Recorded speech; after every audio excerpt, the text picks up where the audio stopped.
Seorang pria berambut pirang dengan seragam penuh hiasan sedang meluapkan amarahnya pada pria berambut hitam yang terus menyeringai.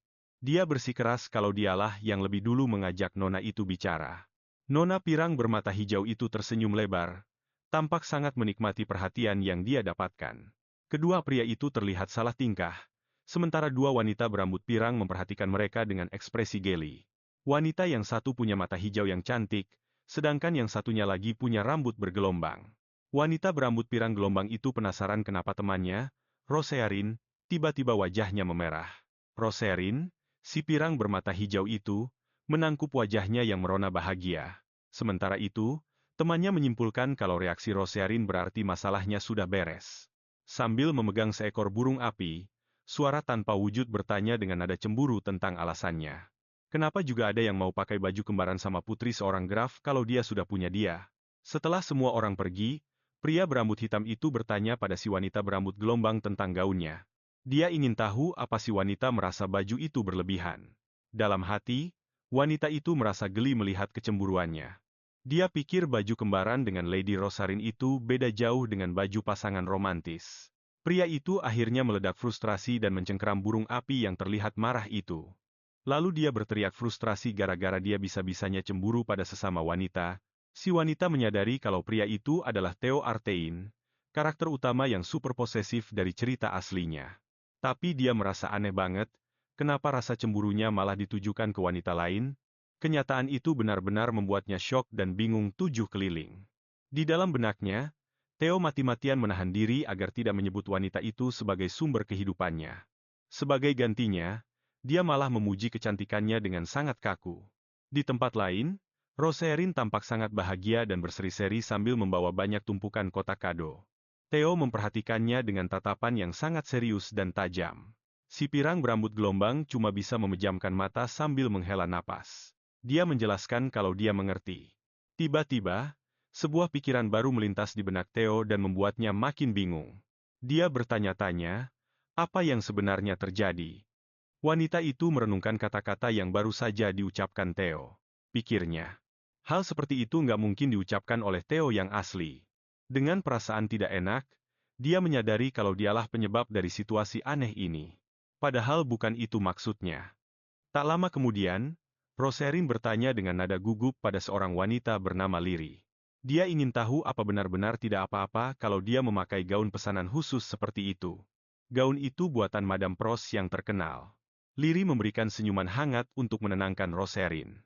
Desainer Madame Peroche terlihat sedang dalam puncak kejeniusan kreatifnya.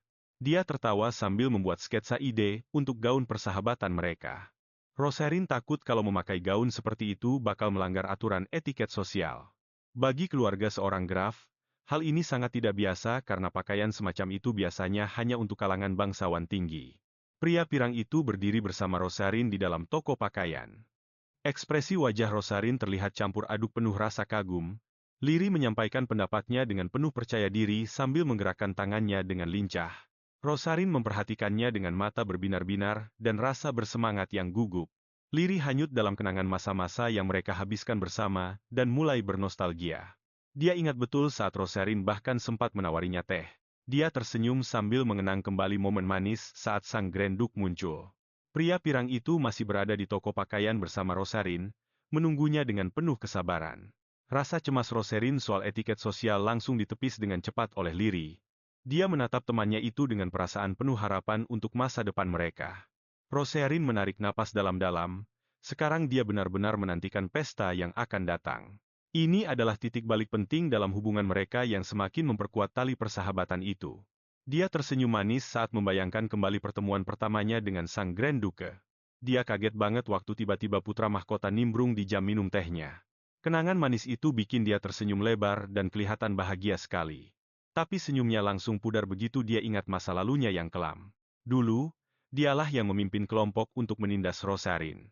Karena merasa sangat menyesal, Liri pun menghampiri Roserin dan minta maaf. Dia benar-benar tulus memohon ampun atas semua perbuatannya dulu.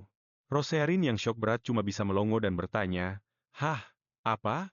Kedua wanita itu duduk berhadapan selagi pembicaraan serius mereka berlanjut. Liri mengaku kalau Roserin menderita cuma gara-gara rasa iri hatinya yang sepele. Dia tersenyum lembut tapi penuh penyesalan.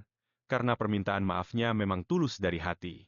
Liri mengaku kalau sifatnya yang picik dulu sudah membuat Rosarin terlihat seperti orang jahat. Saat itu, tangan Rosarin meremas gaunnya sendiri. Liri pun terdiam sambil merenung. Dia memikirkan betapa murni dan lembutnya sosok Rosarin yang sebenarnya. Merasa gemas, Liri berpikir kalau Rosarin itu benar-benar terlalu manis. Wajah Rosarin memerah bahagia lalu menggenggam tangan Liri, tanda persahabatan mereka dimulai. Si putra mahkota berambut pirang itu cuma bisa melongo melihat perkembangan yang tak terduga ini. Saking emosionalnya, Rosarin menangkupkan kedua tangannya sambil menangis terseduh-seduh. Sambil berpegangan tangan, Liri merasakan ada perasaan aneh yang baru pertama kali muncul di hatinya. Dia membatin, meskipun dia masih suka cowok, tapi untuk sekarang, begini saja sudah cukup. Tiba-tiba, sebuah notifikasi sistem muncul di depan Theo dan memberikan sebuah pertanyaan. Isinya menanyakan kenapa Mel Chevian, si putri bangsawan itu, kirim kado terus ke Liri setiap hari. Sambil dikelilingi banyak hadiah, Liri bilang ke Theo kalau dia punya sebuah firasat. Semua ini dimulai sejak dia bilang kalau dia ingin berteman. Waktu Theo tanya lebih detail, Liri menjelaskan kalau hadiahnya itu macam-macam. Kebanyakan isinya daun teh. Liri pun menawarkan untuk berbagi teh itu dengannya. Dia sempat ingin menarik tawarannya, tapi akhirnya memutuskan buat berbagi juga. Lagi pula, Theo kan sudah membelikan rose teh, tapi Theo tetap merasa ragu. Lewat bola komunikasi yang melayang, Theo langsung bertanya blak-blakan padanya. Dia ingin tahu, hadiah mana dari si putri bangsawan itu yang paling dia sukai. Karena kaget, Liri sempat berpikir sebentar sebelum akhirnya menjawab. Dia bilang kalau dia paling suka daun tehnya. Tapi dia merasa kesal karena mengira bahwa Theo mau langsung memutus komunikasi begitu saja setelah dapat jawabannya. Di dalam bola itu, suasana hati Theo yang tadi buruk perlahan mulai membaik. Karena merasa puas dengan jawaban Liri, dia berpikir kalau itu memang yang terbaik. Saat Liri mengucapkan selamat tidur, alat komunikasi itu merespons dengan tenang. Sambil tersenyum lembut dari balik bola, Theo pun mengucapkan selamat tidur padanya. Dia juga bilang kalau dia bakal segera menghubungi Liri lagi. Dengan wajah memerah dan mata yang berbinar-binar, Liri memekik kegirangan mendengar ucapan itu. Dia memeluk bantalnya erat-erat sambil menikmati momen tenang yang manis itu. Sambil melamun indah, dia membayangkan wajah Theo yang sedang menatapnya serius. Suasana tiba-tiba berubah drastis saat Liri harus berhadapan dengan monster raksasa. Di tengah lautan api, dia sudah bersiap dengan seragam tempurnya. Liri menghadapi ancaman itu dengan tekad bulat dan merapal bola api besar. Dia melepaskan gelombang api dahsyat yang langsung melahap makhluk mengerikan itu. Kini, di hadapannya hanya tersisa sosok monster daging raksasa yang hangus terbakar api. Monster ular itu menjerit kesakitan saat api mulai melahap tubuhnya. Merasa puas dengan dirinya sendiri, dia merayakan keberhasilannya mengalahkan monster pertamanya. Dia berpikir kalau aksinya barusan sudah cukup hebat. Namun, begitu mendengar teriakan seorang wanita di dekatnya, amarah Liri langsung meledak. Saat melihat ada monster lain, dia berteriak, "Si brengsek ini!" Dia menyerang dengan energi merah yang tajam seperti cakar. Serangan apinya yang membara membakar monster berikutnya sampai tidak bersisa. Sambil dikelilingi kobaran api, dia mulai merencanakan langkah selanjutnya. Dia memutuskan untuk memancing perhatian monster itu dengan merapalkan sihir api lagi. Tapi anehnya, sihirnya malah padam dan hanya menyisakan sedikit asap. Sambil memakai kumis palsu lucu dalam bentuk chibi, dia bertanya-tanya kenapa kekuatannya tiba-tiba gagal. Ekspresinya langsung berubah panik saat menyadari kalau dia sedang dalam masalah besar. Monster itu menerjang ke arahnya, sementara dia berteriak dalam hati, "Aduh, jangan sekarang." Bayangan raksasa monster itu menutupi tubuhnya saat makhluk itu melompat turun. Dalam kepanikan versi chibi, dia berusaha setengah mati untuk mengeluarkan sihirnya kembali. Dia berteriak menyuruh apinya keluar saat monster itu semakin mendekat. Tiba-tiba, sebuah ledakan api besar yang tak terkendali meledak dari posisinya. Dengan wajah pucat, dia bergumam pelan kalau seharusnya dia lebih sering berlatih mengendalikan kekuatannya. Kini dia berdiri sendirian di tengah tanah lapang yang sudah hangus dan gersang. Dia merasa ngeri sendiri melihat semuanya terbakar sampai tidak bisa dikenali lagi. Tak lama kemudian, dua orang prajurit, yang satu berambut abu-abu dan yang satu berambut merah, tiba di lokasi. Prajurit berambut abu-abu itu menjelaskan kalau tentara kekaisaran langsung bergegas ke sini. Mereka sempat mendeteksi adanya monster tingkat tinggi, tapi ternyata makhluk itu sudah mati saat ditemukan. Beruntung, orang-orang di sana selamat berkat adanya dinding pelindung. Wajah Liri berseri-seri penuh lega saat prajurit itu berterima kasih karena dia telah menyelamatkan mereka. Prajurit itu memberitahu kalau unitnya yang akan membereskan sisanya. Dia menyarankan Liri untuk segera pergi ke tempat aman. Liri tersenyum dan berpikir kalau ini benar-benar sempurna. Sekarang dia bisa menyerahkan sisanya kepada tentara kekaisaran. Tiba-tiba, suara benturan yang sangat keras bergema dari arah hutan terdekat. Mendengar suara pertempuran, Liri langsung menoleh ke arah sumber kebisingan itu. Dia mencoba mencari sumbernya dan mendapati sang putra mahkota terjebak dalam pusaran angin. Tubuhnya dikelilingi energi magis. Sambil menahan luka, sang putra mahkota tampak menggertakkan giginya. Dia berjuang mati-matian untuk tetap mempertahankan kekuatannya. Liri menepuk jidatnya. Tiba-tiba dia teringat sesuatu yang sangat penting. Itu adalah wilayah perburuan Theo, dan dia benar-benar melupakannya karena sibuk menyelamatkan orang-orang. Tapi dia mencoba mengabaikan pikiran itu dan yakin kalau sang pangeran tidak akan mati begitu saja. Lagi pula, situasi darurat ini adalah poin penting dalam cerita agar sang pangeran bisa bertemu dengan pemeran utama wanita. Dia terdiam sejenak sambil memikirkan apa yang harus dia lakukan selanjutnya. Seketika dia berubah pikiran dan mulai merutuki dirinya sendiri dalam hati. Dia hampir saja meninggalkan orang yang terluka, lalu dia segera berlari ke arah pangeran. Dia terlihat sangat kesal dengan pangeran yang agak bodoh itu. Tiba-tiba, seekor monster bertanduk menembakkan cahaya energi yang sangat terang dari mulutnya. Sang putra mahkota mendongak dengan kaget saat sebuah perisai pelindung mendadak terbentuk di depannya. Liri melompat ke depannya, menggunakan sisa kekuatan sihir yang dia miliki. Sang putra mahkota menatap dengan terkejut saat sesosok bayangan tiba-tiba berdiri di hadapannya untuk melindunginya. Lingkaran api muncul mengelilinginya. Monster bertanduk itu seketika terhantam dan dilalap oleh kekuatan api yang dahsyat. Terlihat tangan pucat yang berurat sedikit gemetar. Putra mahkota dan Liri berdiri bersama, menghadapi seekor monster iblis bersayap raksasa yang baru saja muncul. Putra mahkota yang ketakutan menoleh ke arah Liri, dan menuntut penjelasan apa yang dia lakukan di sana. Dia segera mendorong Liri ke belakang, dan berteriak bahwa itu terlalu berbahaya baginya. Liri dengan cepat mendorongnya ke sebuah pohon, membekap mulutnya, dan menyuruhnya diam agar monster itu tidak menyadari keberadaan mereka.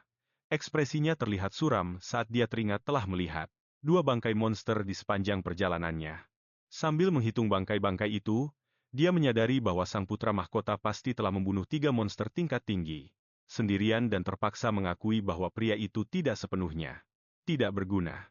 Putra mahkota menatapnya, benar-benar terpaku atas kemunculannya yang tiba-tiba dan tindakannya itu. Dia meminta sang pangeran yang terluka parah itu untuk bersembunyi dan menyatakan bahwa dia sendiri yang akan menghabisi monster itu. Dia berbalik untuk menghadapi binatang buas itu dan memperingatkannya dengan tegas agar tidak beranjak dari tempatnya. Saat dia berlari menjauh, sang putra mahkota terus memandanginya, masih bersandar dengan lemah pada pohon. Momen saat Liri menekannya, ke pohon terus terbayang kembali. Jantungnya berdebar kencang karena kedekatan mereka yang tiba-tiba dan sangat intens itu. Dengan jantung yang terus berdegup, sang pangeran berambut pirang itu memegang dadanya, merasa benar-benar kacau karena pertemuan sedekat itu. Wush! Dia bersandar kembali ke pohon, kaget, karena suara ledakan tiba-tiba dari arah pertempuran. Liri melayang di udara, dikelilingi oleh pusaran sihir api yang memercik hebat. Sebuah ledakan energi merah yang dahsyat menghantam sisi tubuh monster abu-abu yang mirip hiu. Liri mengamati aliran udara yang berputar dan mengidentifikasi musuhnya sebagai monster dengan atribut angin.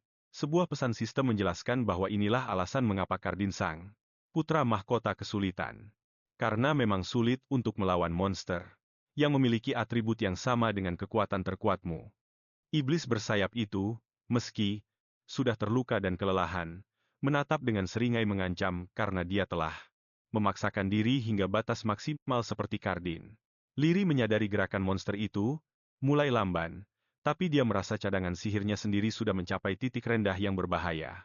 Kardin menerjang maju dan berteriak dengan putus asa, "Nona!" Wus! Sebuah ledakan api emas yang cemerlang meletus di depannya.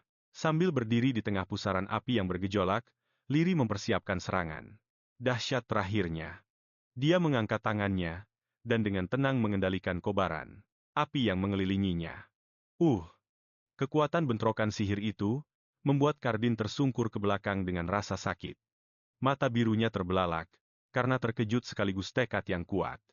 Keduanya berdiri berhadapan di sebuah tanah lapang yang gersang. Hembusan angin berputar di antara mereka. Di tengah angin yang menderu, Liri menatap dengan ekspresi tenang seolah sudah tahu segalanya. Kardin memegang dadanya. Wajahnya menunjukkan perpaduan antara rasa kaget, kotor karena debu, dan tekad yang membara.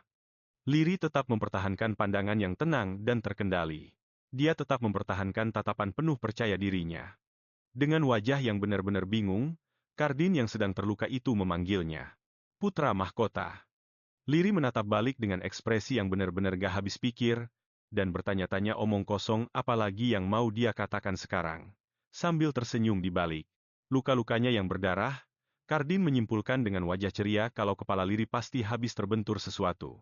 Liri menunjuk ke arahnya dengan kesal, memperlihatkan betapa banyaknya darah yang mengalir dari kepala pria itu. Dia menegaskan kalau Kardin harus segera mendapatkan pertolongan medis sekarang juga.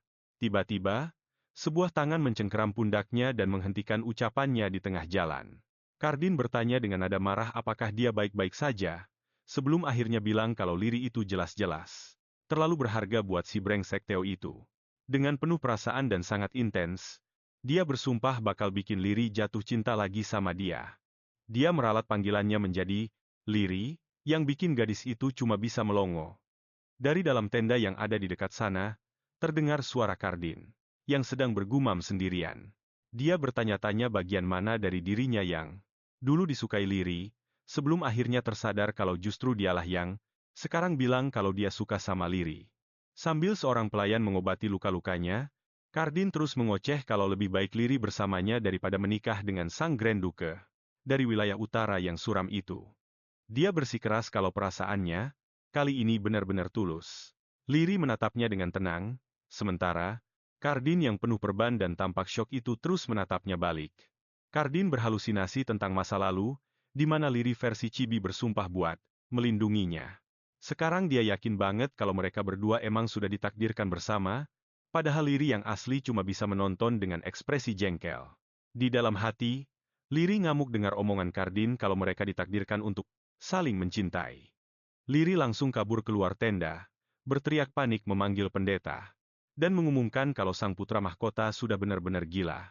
Dia bilang kalau Kardin kesurupan setelah berantem sama binatang liar, yang bikin pendeta yang kaget itu bertanya apakah itu benar. Dikelilingi oleh cahaya biru, dari aura penyucian, Kardin bersikeras kalau dia baik-baik saja. Dalam adegan Chibi yang kacau, Liri menyuruh pendeta itu buat mengusir iblis terkutuk dari dalam tubuh Kardin. Kardin yang kesal berteriak kalau dia baik-baik saja dan menyuruh pendetanya pergi, sampai-sampai pria suci itu terpental jauh.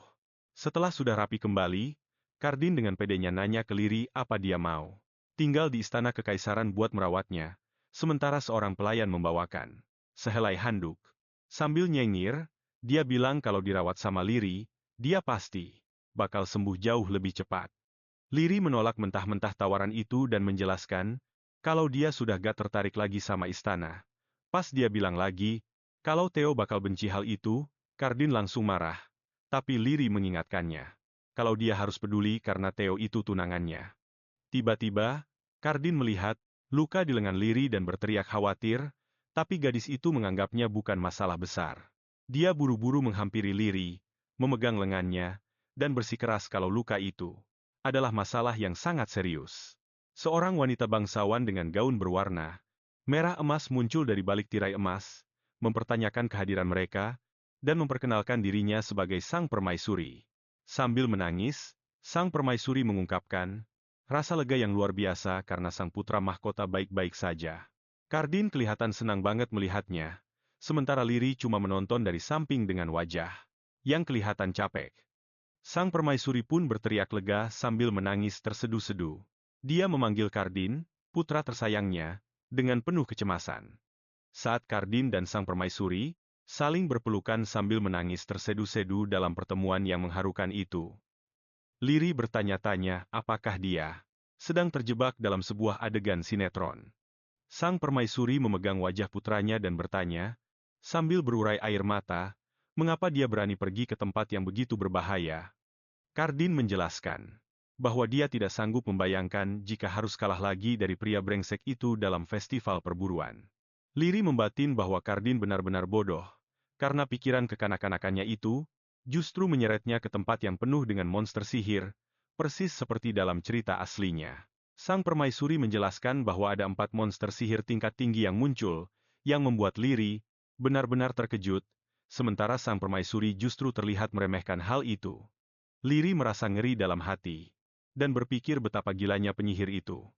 Sang permaisuri memaksakan tawa, dan mengabaikan reaksi Kardin, sementara Liri menyadari keterkejutannya, meskipun sebenarnya sang permaisurilah yang merancang peristiwa tersebut. Liri menganalisis situasinya dan tahu bahwa sang permaisuri menganggap Theo sebagai ancaman, namun dia belum siap untuk membunuhnya sekarang. Sosok misterius berselubung jubah menyeringai licik, sementara narasi mengungkapkan bahwa sang permaisuri sama sekali tidak tahu tentang niat sebenarnya dari sosok itu. Liri mengerti bahwa penyihir hitam yang disewa oleh sang permaisuri sedang memanipulasi perintahnya demi agenda gelapnya sendiri. Kardin bercerita kepada ibunya dengan gembira bahwa Liri telah menyelamatkan nyawanya, sementara Liri dan seorang wanita berambut pirang berseragam, Lady Stella, hanya bisa menonton dengan bingung melihat betapa berlebihannya Kardin. Lady Stella mencoba merayu sang permaisuri dengan gugup, namun sang permaisuri tampak sama sekali tidak terkesan. Kardin menyeringai bahagia, sambil terus menempel pada sang permaisuri, yang wajahnya tampak tegang dan sangat lelah. Lady Stella memuji kebaikan dan kekuatan Liri, tapi Liri menolak pujian itu. Dengan rendah hati, sosok Cibi Kardin yang mungil muncul di belakang sang permaisuri, dan mengumumkan dengan riang bahwa Lirilah yang akan menjadi putri mahkota pertama. Liri pun pergi, merasa kesal karena keluarga kerajaan sangatlah rumit dan hubungan dalam cerita ini menjadi semakin semrawut. Sambil menghela napas frustrasi, dia merasa putus asa memikirkan bagaimana cara membereskan semua kekacauan ini. Namun, dia memutuskan untuk setidaknya memperbaiki alur cinta utamanya. Fokusnya kini tertuju untuk memperbaiki hubungan antara Duke Utara dan Rosarin. Sepatu bot seorang pria muncul dalam bingkai. Theo, pria berambut hitam itu, muncul di hadapannya. Dengan tatapan yang sangat serius dan tajam. Saat seekor kupu-kupu terbang di sekitar bunga-bunga, suara Theo terdengar bertanya apakah dia benar-benar telah menyelamatkan si bodoh itu. Dia memarahi Liri karena telah mengambil risiko yang begitu berbahaya dan bertanya, apa yang akan terjadi jika Liri sampai terluka. Tapi Liri justru meremehkan bahaya itu. Liri tertawa ceria dan mencoba menenangkannya dengan mengatakan bahwa dia baik-baik saja, tanpa luka sedikit pun. Ah, Theo menemukan luka di punggung tangannya dan memaksa Liri untuk memperlihatkannya.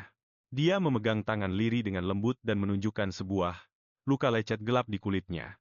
Dia menatap luka itu dan menegaskan bahwa Liri memang terluka, sementara Liri hanya bisa menatapnya. Theo menuntut penjelasan dengan marah. Mengapa pangeran itu begitu istimewa sampai-sampai Liri mau mempertaruhkan nyawa untuknya?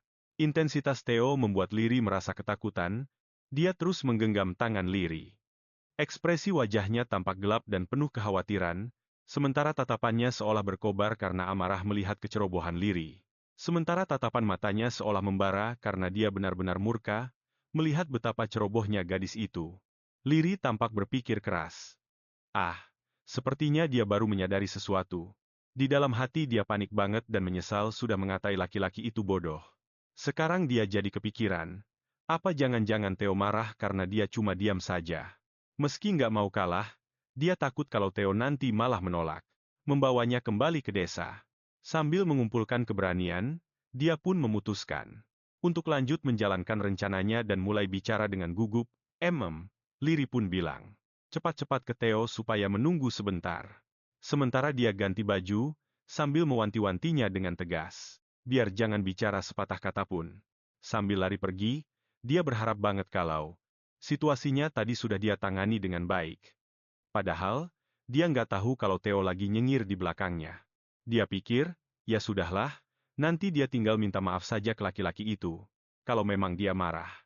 Pikirannya pun beralih ke hal yang jauh lebih penting, yaitu menyelamatkan penduduk wilayah utara yang kedinginan akibat cuaca yang sangat ekstrem. Perapian yang nggak menyala itu terasa dingin sekali, sementara ada pikiran malas yang membujuknya. Buat tetap diam saja di bawah selimut yang hangat. Seorang ibu mencoba menenangkan anaknya yang sudah mengantuk dan memintanya buat bertahan, karena sang Grand Duke bakal segera datang. Ibu itu memohon-mohon supaya anaknya jangan sampai tertidur, sambil mereka berdua melirik lemah keluar jendela yang sudah tertutup es. Dari balik jendela, si anak kaget setengah mati melihat bulu-bulu api ajaib mulai berjatuhan dari langit. Sebuah tangan terlihat merapal sihir, menciptakan bola api terang yang menerangi kegelapan malam.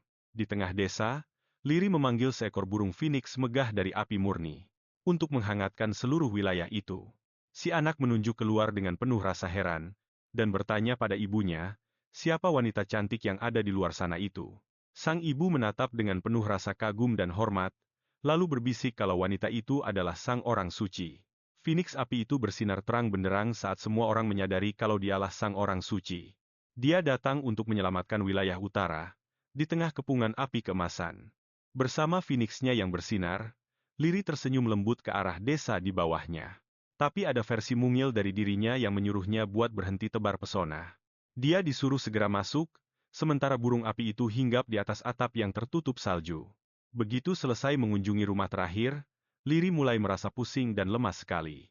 Dia baru sadar kalau dia sudah menguras terlalu banyak mana cuma buat menyalakan perapian semua orang.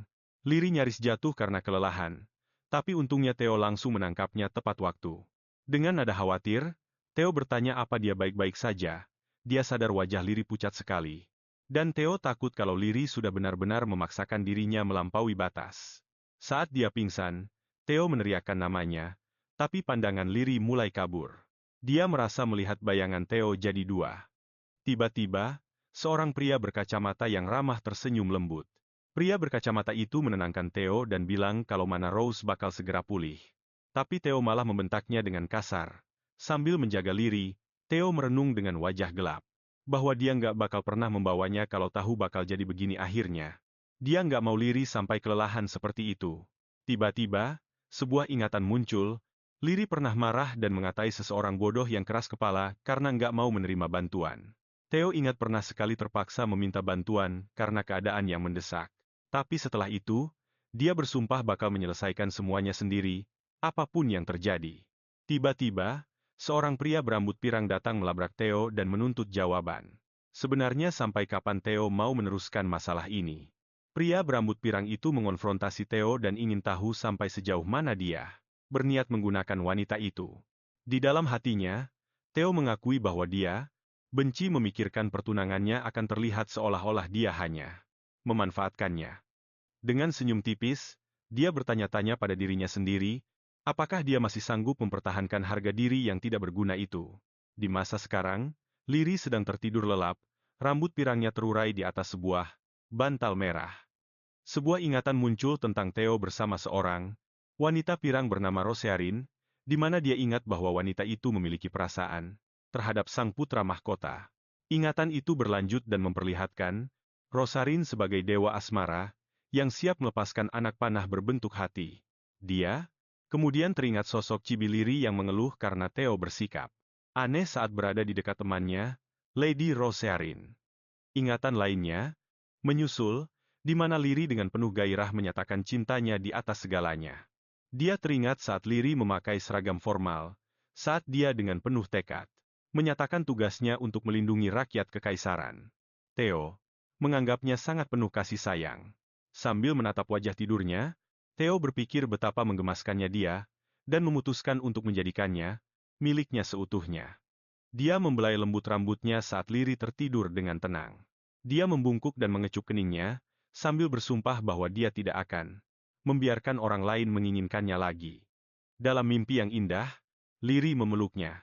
Dia berpikir betapa hangat pelukannya dan berharap bisa tetap seperti ini selamanya. Dia meringkuk lebih erat ke arah yang dia kira adalah pelukan Theo. Saat perlahan terbangun, dia memeluk bantalnya dan bergumam kebingungan.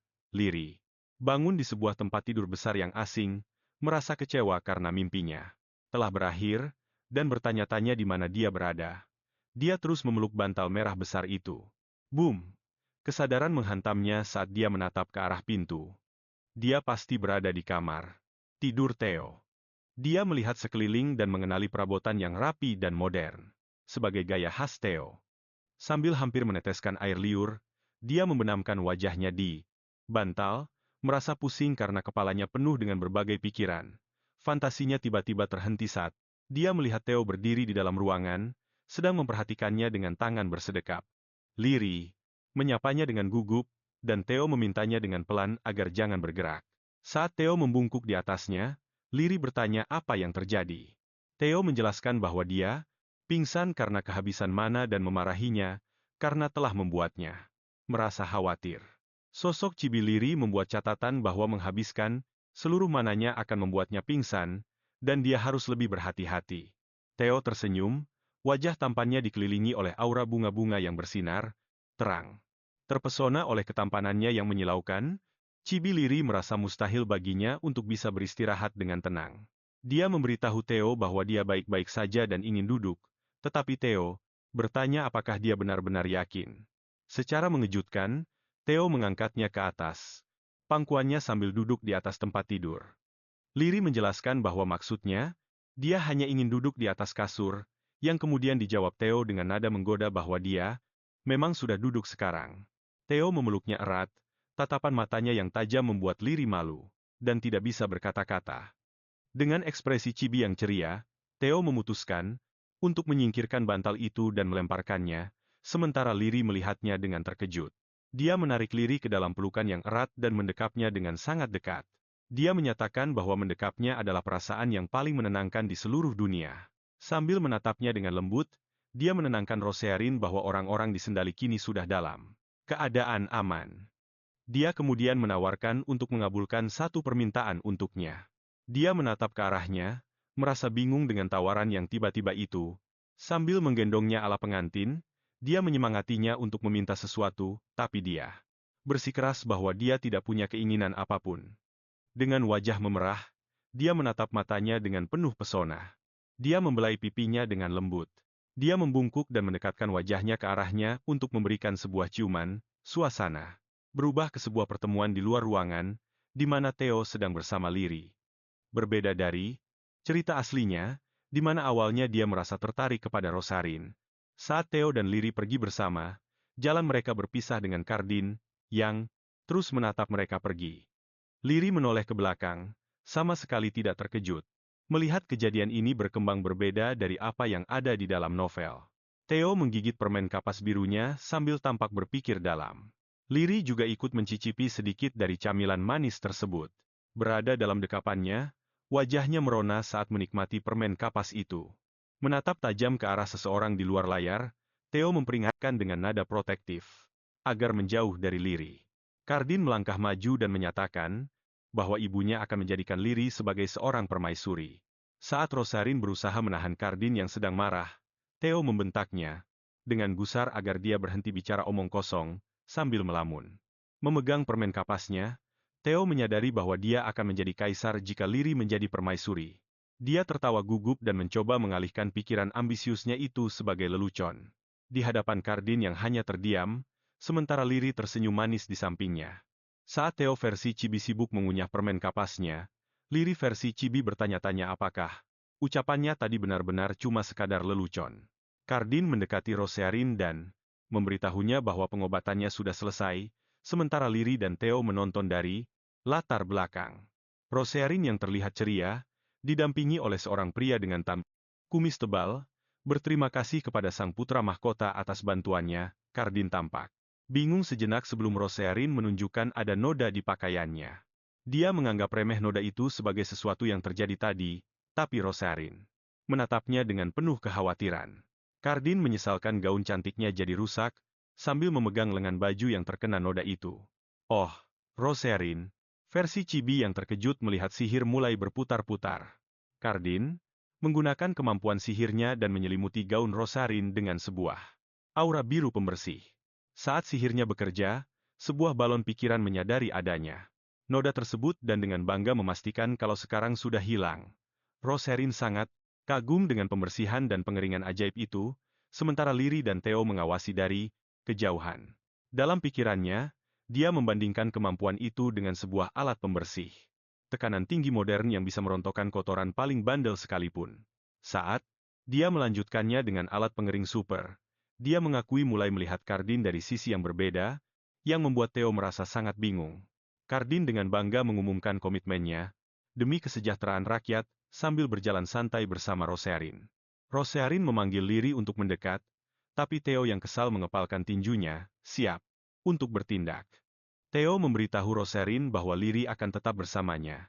Kaden membentak Lee karena ketidaksopanannya dan bilang kalau dia mau membawa Lee pergi dari sana. Liri menjelaskan kalau dia baru saja menikmati festival itu, lalu dia menghela napas panjang dalam hati, merasa kalau drama cinta segitiga ini akhirnya benar-benar menghampirinya juga. Tiba-tiba, sebuah tangan mencengkeram erat pergelangan tangan yang lain, saat sebuah suara memerintahkan semuanya untuk berhenti. Sambil mengedipkan mata, Liri menarik kedua pria itu dan membawa mereka pergi dengan ceria, meninggalkan Rosarin yang tampak sangat terkejut. Liri mengingatkan kedua pria yang sedang kesal itu untuk kembali ke tugas mereka, alih-alih cuma bersenang-senang saja. Sambil menoleh ke belakang, dia menyadari kalau meski banyak hal terjadi, ternyata ada beberapa hal yang sama sekali tidak berubah. Saat kedua pria itu pergi sambil terus berdebat, Liri merasa kalau dia sama sekali tidak keberatan dengan perubahan dalam alur ceritanya. Dia hanya memperhatikan kedua pria itu yang tidak berhenti bertengkar. Sebuah pikiran baru mulai muncul di kepalanya. Dia teringat kembali saat Kaden mengucapkan selamat tinggal dengan ceria, dan dia merasa kalau kata-kata pria itu sudah membuatnya merasa sangat bahagia. Saat ini, Liri benar-benar tersenyum puas. Di kediaman sang adipati, Liri ingat bagaimana Theo, yang katanya sangat benci festival, malah bersikeras ingin pergi bersamanya. Dia teringat alasannya. Theo paling tidak tahan melihat orang pamer kemesraan di depan umum, seperti yang terlihat dari ekspresi jijik si kecil Theo ini. Dikelilingi oleh pasangan yang sedang jatuh cinta, Theo berdiri dengan wajah kesal dan menegaskan betapa dia benci suasana romantis seperti itu. Karena merasa kewalahan melihat orang-orang yang terus bermesraan, Theo akhirnya berteriak karena merasa sangat frustrasi. Sementara itu, Liri dengan tenang menyuapi burung apinya. Dengan sebuah beri, sama sekali tidak peduli dengan ekspresi syok Theo di belakangnya. Dia mengingat kembali momen-momen manis saat di festival. Memakai bando yang lucu, bermain game, dan berfoto-foto bersama. Saat mereka sedang menonton kembang api, Liri bertanya-tanya dalam hati, apakah penulis cerita aslinya yang menciptakan semua ini? Terpukau oleh pertunjukan itu, dia mengagumi keajaiban sihir tersebut, sambil menunjuk ke arah kembang api yang berbentuk naga. Theo mengejeknya karena kurangnya pengetahuan Akademi Liri, dan dia menyebutkan tentang sihir pembersih noda milik Kaden yang mengesankan. Saat Theo menyadari kalau sikap Liri sama sekali tidak seperti seorang bangsawan, Liri langsung panik dalam hati karena takut kalau asal-usul aslinya akan terbongkar. Namun, Theo menjelaskan kalau maksudnya adalah Liri sering mengabaikan formalitas, dan bersikap sangat ramah kepada rakyat jelata. Theo mengaku kalau ini adalah pertama kalinya, dia pergi ke festival bersama seseorang, dan dia merasa sangat bahagia karena orang itu adalah Liri, yang tentu saja membuat Liri jadi bingung. Theo lalu memberikan sebuah senyuman yang sangat hangat dan tulus, matanya terlihat penuh dengan kasih sayang. Dia memegang tangan Liri dengan lembut. Liri yang merasa tersentuh dan wajahnya mulai memerah, menatap Theo dengan jantung yang berdebar kencang. Suasana pun berganti ke arah sang permaisuri, yang sedang berdiri sendirian di dalam ruang kerjanya yang megah dan bermandikan cahaya matahari. Dia memetik setangkai mawar putih dengan hati-hati, tapi jarinya tertusuk duri, hingga mengeluarkan setetes darah. Darah itu kemudian menetes ke atas sebuah peti yang terkunci dan mengaktifkan segel sihir merah yang bercahaya terang. Klik! Kunci dari kotak misterius itu terbuka dengan kilatan cahaya yang menyeramkan. Sesosok bayangan berjubah muncul dari kegelapan dan menyapa sang permaisuri dengan sebuah seringai yang sangat jahat. Sosok berjubah itu tampak terkejut karena dirinya telah dipanggil kembali. Tapi sang permaisuri dengan dingin mengingatkannya pada insiden di mana dia hampir membunuh mantan putra mahkota. Beliau memberinya kesempatan untuk menebus kesalahan masa lalunya, dan pria itu membungkuk dalam-dalam sambil berterima kasih atas kesempatan tersebut. Permaisuri tampak gelisah saat bertanya pada sosok berkerudung itu tentang apa yang harus dia lakukan. Sosok berkerudung itu menyarankan untuk mendatangkan segala jenis malapetaka demi menghancurkan wilayah utara. Semakin besar dan sering bencananya, maka akan semakin baik. Dengan senyum licik, permaisuri setuju, berharap sebanyak mungkin orang akan tewas. Sosok berkerudung itu bertanya berapa lama dia harus terus melakukannya, yang kemudian diulangi oleh sang permaisuri dengan nada penuh pertimbangan. Dia pun mengungkap rencana kejamnya, yaitu terus melakukannya sampai nona muda yang ingin menikah dengan sang archduke itu pergi melarikan diri karena ketakutan oleh berbagai bencana tersebut. Dengan tatapan dingin dan penuh tekad, permaisuri memantapkan rencana jahatnya itu. Adegan berpindah pada Theo yang sedang memegang tangan Liri dan memberitahunya bahwa ada sesuatu yang harus dia pastikan. Liri yang merasa senang bertanya dengan bahagia, apa yang ingin dia pastikan. Theo membungkuk dan memberinya ciuman yang dalam dan penuh gairah, di tengah bunga-bunga yang sedang bermekaran. Dia menarik diri sedikit, menyeringai, dan bertanya bagaimana rasanya ciuman tadi. Sambil tersipu malu, Liri mengakui kalau Theo sangat pandai berciuman, lalu bertanya apakah dia benar-benar perlu memastikannya lagi. Dia bertanya-tanya apakah Theo merasakan sesuatu dan apakah itu benar-benar yang pria itu inginkan. Wus! Sebuah bola api yang sangat terang menyala di telapak tangan Theo, sementara dia menyuruh Liri untuk melihatnya. Liri memperhatikan dengan cemas saat pusaran sihir air mengelilingi api terang di tangan pria itu. Dia tersentak tidak percaya dan menyadari kalau apinya sama sekali tidak padam. Theo tersenyum, menjaga api tetap stabil di dalam pusaran air itu dan membenarkan pengamatan Liri. Liri terpana dan bertanya apakah itu api abadi, serta kapan Theo belajar menciptakannya, yang kemudian dijawab Theo dengan anggukan. Dalam fantasi chibi yang imut, Theo dan Liri berbagi ciuman yang lembut.